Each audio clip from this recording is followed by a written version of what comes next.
Good morning to a overcast day 329. Pretty sure it's 329.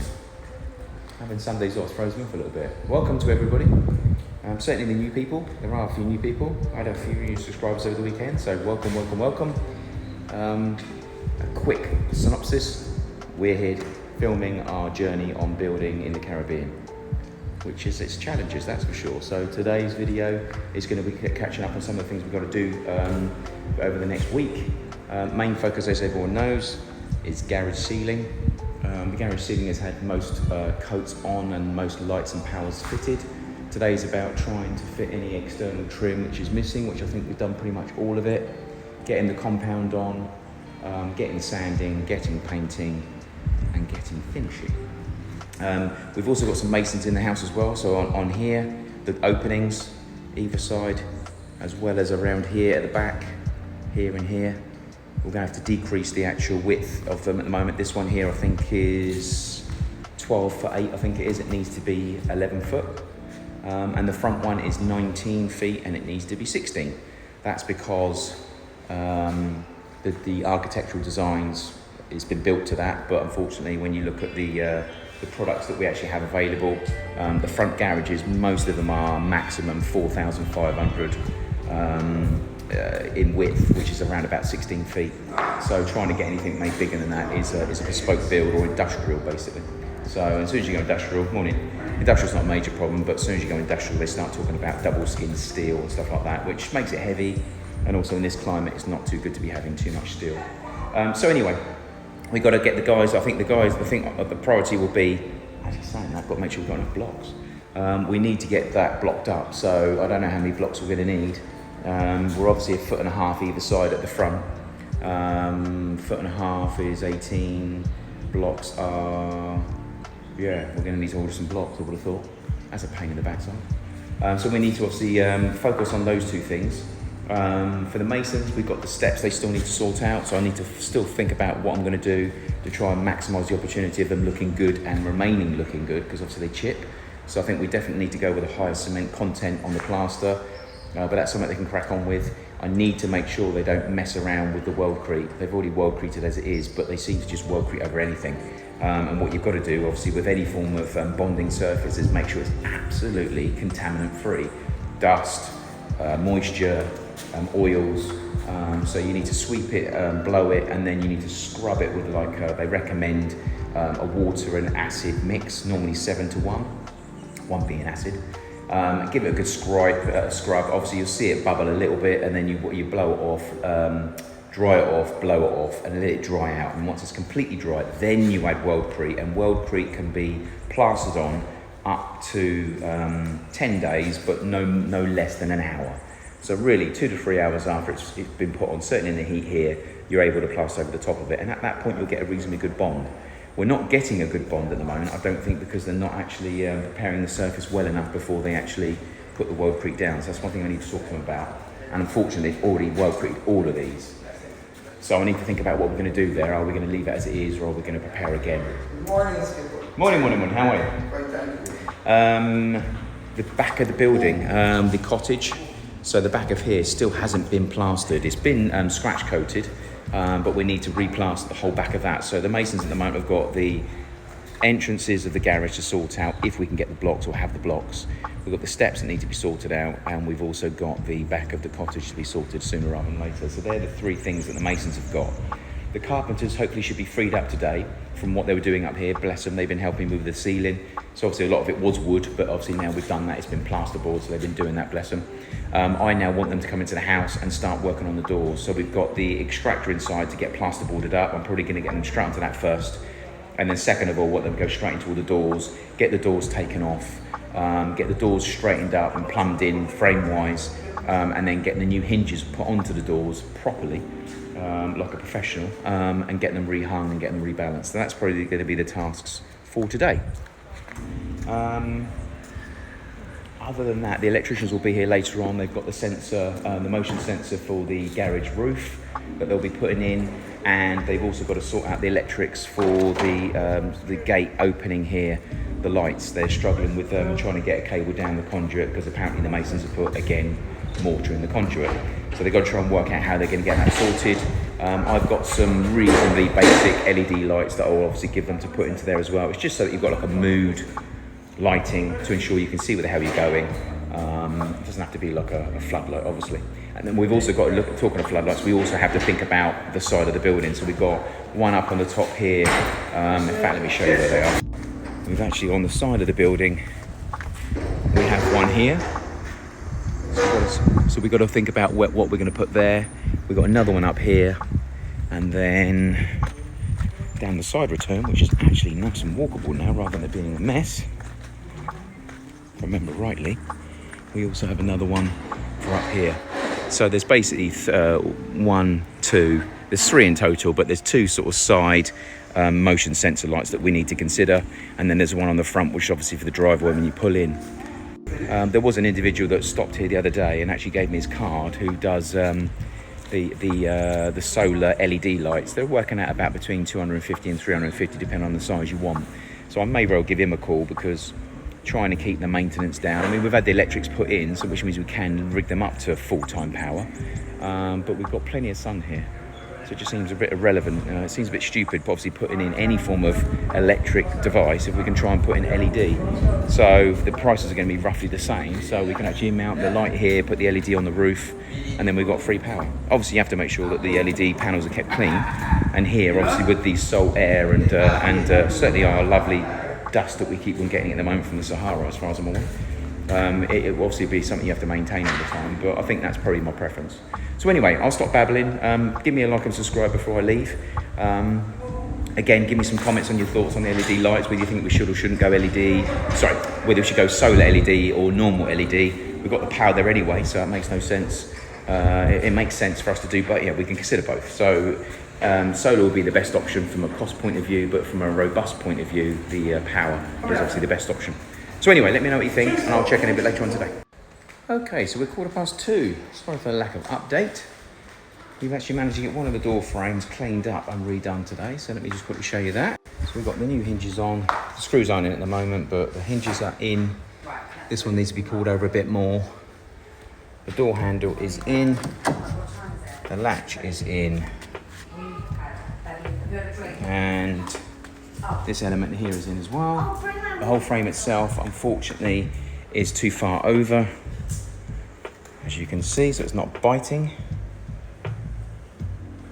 So the option is take the whole door and door frame out and shorten over, or to make a fascia plate to go on here. So I've asked the guys to make a fascia plate. As much as it's not the ideal way of doing it, it does save it. So if we can try and get a 2x6, get 1/4 inch of wood, we'll glue it onto here, screw it onto here, and then plane it and prime it, etc. in place. That's probably the best thing to do. Every single one of the door frames, as I've told you in the past, are all exactly the same. I mean, if I show you the state of one of the door frames here that we're going to work on next, you'll see what I mean, what I'm contending with. So that frame looked like this. Okay.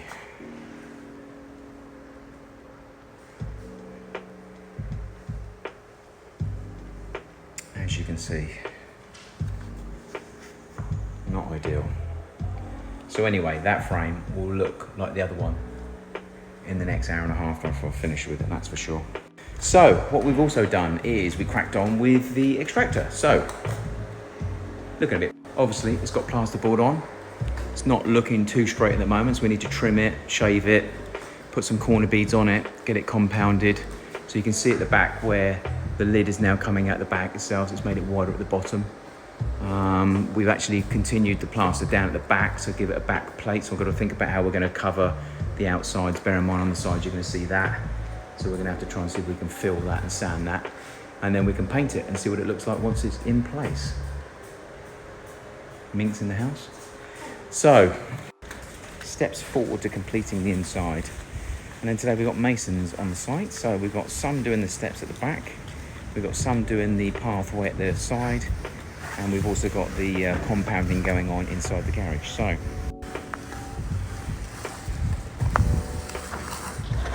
right, so we're trying to physically do the step and the front at the same time. So we're trying to go in tandem to ensure we can get them connected together properly. And we're using a higher cement compound today to try and hope we can strengthen them a bit better. Sherwin is inside, skimming away. don't think there's any sanding going on as yet, as far as I'm aware. It's just literally compound, skim, skim, skim. So as you can see, we've got more going on in here. Second coats, that's all ready to be sanded down, and the rest is going through here. And then the guys are also down the side here, doing the pathway.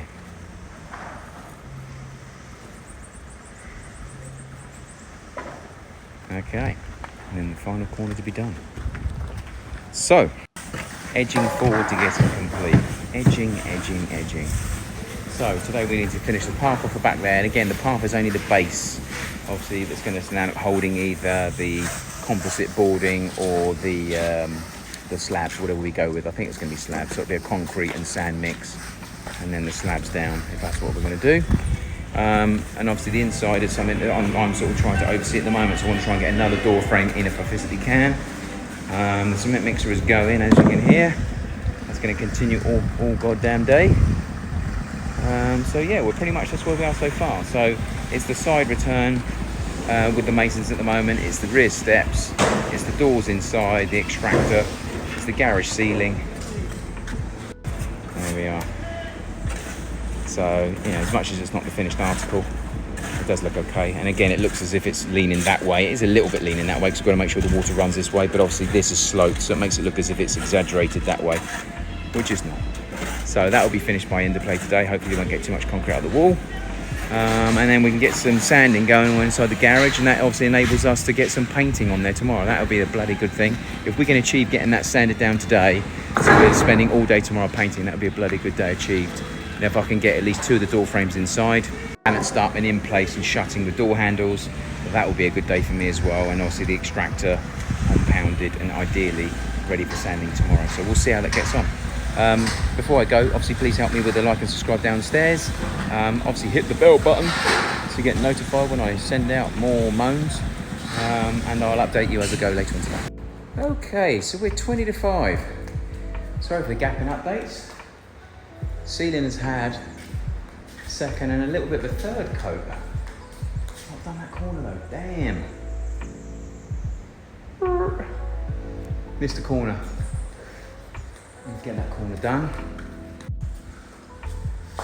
Oh, that's gutter. Need to get that done. I was going to hold up tomorrow. Tomorrow I want this completely sanded down, and I want the first coat of primer put on tomorrow. We got the motion sensor going in the middle here. That's when the garage door opens up and you drive in, they automatically come on rather than wait for remotes or buttons. Down here, the boys have been busy doing the actual concreting. So they've now finished that off today, so that's nice. We've got that all concrete down there. Again, not prettiest in the world. It's running that way, obviously away from the house. But also this is going to be slabbed and paved at some stage. Not too sure why it didn't come up to the same height here, but managed to get a step done. One step. Or the fascia. 1, 2, 3.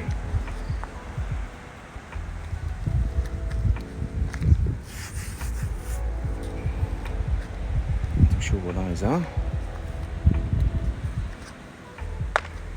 Anyway, again, really, with 2 people, those steps could be done in one day. So I need to talk to the guys about what they're doing, whether they want to work on a price or not.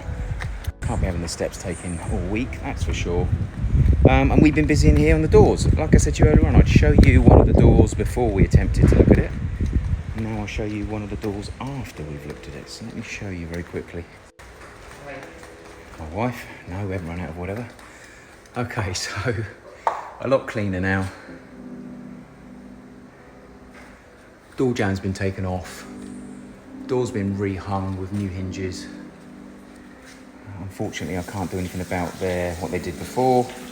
I did that as well, damn. But everything else is nicely cut in. Again, I can't do anything about some of their stuff, but again, it does look a lot better. That's a lot neater. Again, you can see where the smaller hinges are on here, look. Can't do anything about that. Again, you know, can't do anything about the height, as you can see, but it looks better. So the door itself is also clearing a little bit better. It's still rubbing a little bit there, so I might take it off tomorrow. I might undo them all and just lift the door a little bit tomorrow. See if I can actually get it clearing, because we did at one point we did have it not touching the floor, which was good. But either way, the door doesn't fall. Still have fall, see you in the morning. Yeah, I'll do that, no problems at all. Thank you. So the door's not leaning. The door itself, it might have the same problem with the hinge down here. Yes, it's got the same sort of issue. So we might have to plane the door a little bit at the top, and we might have to plane the door a little bit down the right hand side. So it looks like it's pulling here at the bottom. So we'll have to look at that. Again, we're just about missing down the bottom. That should shut at some stage, but again, the top, gonna have to shave a little bit off that corner. So that's fine. So it's plane the top, just there. It's plane that corner down there.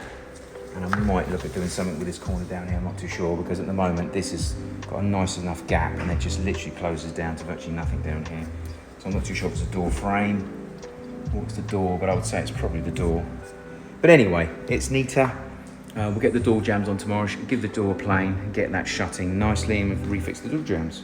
The other door itself is actually now a lot better, but like I said, we're gonna have to fit a plate onto the front rather than taking the whole door frame out. I'm going to get the guys to make a 4.5 inch by 1/4 inch plate. Sit on here basically. So this all needs to come out by 1/4 inch because the door itself shuts nicely. But as I said earlier on, we're just missing completely. So rather than taking the whole door frame out and taking it apart at the top, I'm going to get them to try and do the 1/4 inch spacer on here first so that we can fill and sand and recut this back in again. It'll be easier than taking the whole door off, all the hinges off, whole frame out. And the more we keep taking the frame in and out, it weakens the actual fixings into the wall, and the wall's not a great fixing as it is because we're going one side into brick wall, which is great, but the other side we're going into metal, and I don't want to keep messing around with that. Obviously nothing else has happened, nothing else has happened to the extractor. So the extractor has now been plasterboarded. Tomorrow we're going to get the corner beads onto it, get it slicked, and then the following day, hopefully the following day, it will be ready for sand and paint. So by Wednesday, this will be painted in white first, then we'll test the grey, and Wednesday we should be literally applying the final coats outside in the garage, and we should also be working, if not finished, on the other 3 doors at the back of the house. So unfortunately, it's a pain having to do the doors ourselves, but at the moment, as you saw, we were having nothing but problems with other people, and as you saw by the state of the door that I cleaned up earlier on, I just can't have tradespeople in the house working in that manner. I'd rather do it myself and lose another stone a day. So anyway, that's the way it is. Before I go, obviously give me a like and subscribe, hit the bell down below, and obviously you get notified with more of my lecturing days. And if there's anything else you want to see or share, let me know, and I will check in with you bright and breezy tomorrow. Thanks for checking in. Thank you to new subscribers, and I'll see you tomorrow. Take care.